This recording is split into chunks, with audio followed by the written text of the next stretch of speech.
നിസ്കരിക്കുന്ന സമയത്ത് ഈ ടീഷർട്ടാണ് ധരിച്ചത്, അല്ലെങ്കിൽ ഹാഫ് ഷർട്ടാണ് ധരിച്ചത്. അത് ഇൻസൈഡ് ആക്കിയിട്ടുണ്ടേ കുഴപ്പമൊന്നുമില്ല, ഇൻസൈഡ് ആക്കിയിട്ടില്ല. പിന്നെന്താ ചെയ്യുന്നത്? നിസ്കാരത്തിൽ കൈകെട്ടി ഉടനെ തന്നെ ബേക്കിൽ പിടിച്ചിട്ട് ഒരു താഴ്ത്തൽ, മുന്നിലും പിടിച്ചിട്ട് ഒരു താഴ്ത്തൽ, മുന്നിലും ഒന്ന് പിടിച്ച് താഴ്ത്തി ബേക്കിലും പിടിച്ചൊന്ന് താഴ്ത്തി. പനക്കെത്രയായി? 4. കാരണം ബാത്തിലാകാൻ എത്ര അംക്കം വേണോ? 3. ഒന്ന് ജാസ്തിയാ. കാരണം ബാത്തിലായി കഴിഞ്ഞു. പലരുടെയും നിസ്കാരം ബാത്തിലാക്കാൻ. അതുകൊണ്ട് പറയട്ടെ, നിസ്കാരത്തിൽ കടന്നാൽ കൈകൊണ്ട് കളിക്കാൻ പാടില്ല, ഷർട്ട് പിടിച്ച് താഴ്ത്താൻ പാടില്ല, ബേക്കിലും പിടിച്ച് താഴ്ത്തണ്ട, മുമ്പിലും പിടിച്ച് താഴ്ത്തണ്ട. പിന്നെ ചുളിഞ്ഞിട്ട് തന്നെ ഉണ്ടാവൂലേ? ചുളിഞ്ഞിട്ടാട് കിടന്നോട്ടെ. ഇപ്പൊ പെങ്കട്ട് വരുന്നുണ്ടോ നിസ്കാരത്തിൽ?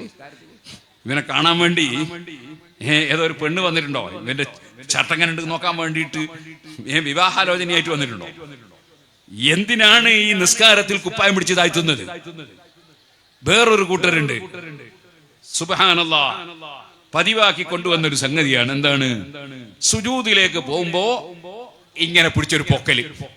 അത് നീളക്കുപ്പായം പൊക്കുന്നവരുണ്ട്, തുണി പിടിച്ച് പൊക്കുന്നവരുണ്ട്, പേന്റ് പിടിച്ച് പൊക്കുന്നവരുണ്ട്. ഇതൊരു സുന്നത്താണ് എന്നുള്ള നിലക്ക്.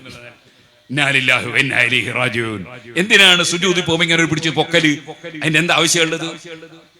സുജൂദിൽ നേരെ അങ്ങ് പോയാ പോരെ. അങ്ങനെ കൈകൊണ്ട് കളിക്കാനുള്ളതല്ല നിസ്കാരം.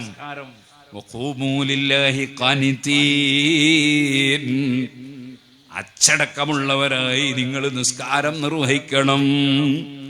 നിസ്കാരത്തിൽ കൈകൊണ്ടെന്നും കളിക്കാൻ പാടില്ല. സുബ്ഹാനല്ലാഹ്, ഇവിടെ വന്നപ്പോ നല്ല റാഹത്തുണ്ട്. കാരണം ഏകദേശ ആളുകളും തലമറച്ചിട്ടുണ്ട്. തലേക്കെട്ടോ തൊപ്പിയോ ടവലോ എന്തെങ്കിലും ഒന്ന്. എന്ന് മാത്രല്ല, ഒരു ഒയന്ന മുടി ആർക്കോട്ട് കാണുന്നില്ല. ഒയന്ന മുടി എന്ന് ഞാൻ പറഞ്ഞതെന്താ? ഇപ്പോഴുണ്ട് ചില ചെറുപ്പക്കാര്, സുബ്ഹാനല്ലാഹ്, മുടി വെച്ചിട്ട് ആ മുടി എപ്പോഴും നെറ്റീമലായിരിക്കും. മുടി നെറ്റീന്റെ മുകളിൽ ഇങ്ങനെ. അതിങ്ങനെ ഇടക്കിടക്ക് എന്ത് ചെയ്യുമെന്നറിയോ? അഥവാ നെറ്റീമെന്ന് കേറിപ്പോകുമോന്ന് പേടിച്ചിട്ട്, സുബ്ഹാനല്ലാഹ്, ഞാന് കണ്ടതാ. കണ്ണാടിയിൽ നോക്കിയിട്ട് ചില ചെറുപ്പക്കാര് മുടി ഇങ്ങനെ ഇങ്ങനെ അങ്ങോട്ടാക്കിയിട്ട് അവസാനം ഇങ്ങോട്ടൊരാക്കല്.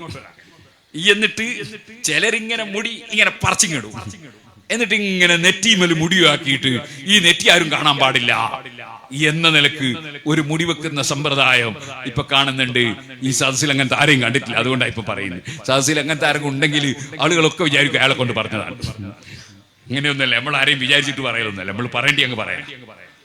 അതുകൊണ്ട് പറയട്ടെ ചെറുപ്പക്കാരെ, അങ്ങനെ മുടി വെച്ചാൽ നിങ്ങൾ സുജൂദ് ചെയ്യുന്ന സമയത്ത് മുടിയുടെ മേലെയാണ് നെറ്റി കുത്തുന്നതെങ്കിൽ സുജൂദ് ബാത്തിലാണ്, നിസ്കാരം ബാത്തിലാണ്. ഇതുപോലെ തലപ്പാവ് ധരിക്കുന്ന മുതഅല്ലിമീങ്ങളും ശ്രദ്ധിക്കണം. വലിയ തലയെക്കെട്ട് കെട്ടി അല്ലെങ്കിൽ ചെറിയ തലയെക്കെട്ട് കെട്ടി നെറ്റി മറച്ചുകൊണ്ട് തലയെക്കെട്ട് കെട്ടിയിട്ട് തലയെക്കെട്ടിന്റെ മേലെ സുജൂദ് ചെയ്താൽ സുജൂദ് ബാത്തിലാണ്. ചിലരെ സ്വഭാവം എന്താണെന്നറിയോ? നെറ്റി മറച്ചിട്ട് തലയെക്കെട്ട് കെട്ടും, സുജൂദ് ചെയ്യാൻ നോക്കുമ്പോ ഇങ്ങനെ ഒന്ന് അങ്ങോട്ട് പൊക്കും, പിന്നെ സുജൂദ് കഴിഞ്ഞിട്ട് പിന്നെ ഇങ്ങോട്ട് തന്നെ താഴ്ത്തും. ഇതൊന്നും നിസ്കാരത്തിൽ എടുക്കേണ്ട പണിയല്ല. നിസ്കാരത്തിൽ അതുപോലെ തന്നെ മുടി ഇങ്ങനെ പൊക്കി പിടിച്ചിട്ട് സുജൂദ് ചെയ്യും. അതും വിവരമുള്ളവരാണ് ചെയ്യുന്നത്. മുടിയുടെ മേലെ പറ്റൂല എന്നറിഞ്ഞവരാണ്. പക്ഷെ അതും നിസ്കാരത്തിൽ ചെയ്യേണ്ട പണിയല്ല. അതുകൊണ്ട് അഷ്റഫുൽ ഖൽഖ് സല്ലല്ലാഹു അലൈഹി വസല്ലമ തങ്ങളെ പ്രിയം വെക്കുന്ന ചെറുപ്പക്കാരെ, നബിതങ്ങൾ മുടി വളർത്തിയിട്ടുണ്ട്. നിങ്ങൾ മുടി വളർത്തുന്നതിന് കുഴപ്പമില്ല. നബിതങ്ങൾ മുടി കളഞ്ഞിട്ടുമുണ്ട്. അതുകൊണ്ട് മുടി കളയുന്നതിനും കുഴപ്പമില്ല, മുടി വെട്ടുന്നതിനും കുഴപ്പമില്ല. പക്ഷേ ഇപ്പോൾ ചില ആളുകൾ ചില മുടി വെട്ട് തുടങ്ങിയിട്ടുണ്ട്.